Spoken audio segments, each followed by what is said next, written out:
مساء الخير كل متابعين قناة أسرار كهرمانة، أهلا وسهلا بيكم. هل أستناه ولا أنساه؟ أنا شايفة أنت بتحب الشخص ده وحبك ليه فيه نضج وعقلانية، مش بمشاعر متهورة. ببساطة حبك ليه فيه توازن كبير ما بين عقلك وقلبك.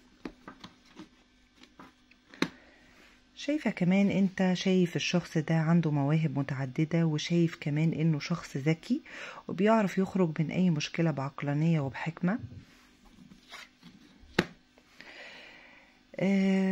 شايفة كمان ان انت شخص مؤيد نفسك حتى لو كان حبك بالعقل، بس انت في عقلك الباطن موقف حياتك عند الشخص ده، وده خطر كبير عليك، خصوصا لو هو اللي قفل الباب في وشك.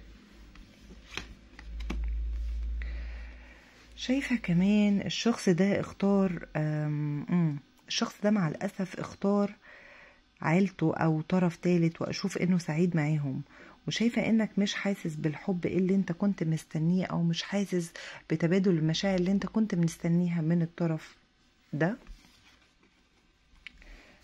في الوقت الحالي حاول تدرس العلاقة دي من كل الزوايا. شايفة انت لازم تحكم على العلاقة دي وما تعتمدش على رأي التاروت، لان رأي التاروت اوقات بيختلف من شخص لشخص على حسب الطاقات. واللي ظهر لي ان التقييد وعدم الحركة في العلاقة مع الأسف هيستمر الوقت طويل شوية. الأبراج أو الطاقات اللي ظهرت معايا في ظهور قوي لبرج الأسد، وطاقات مائية وترابية وهوائية ونارية. شكرا لكم.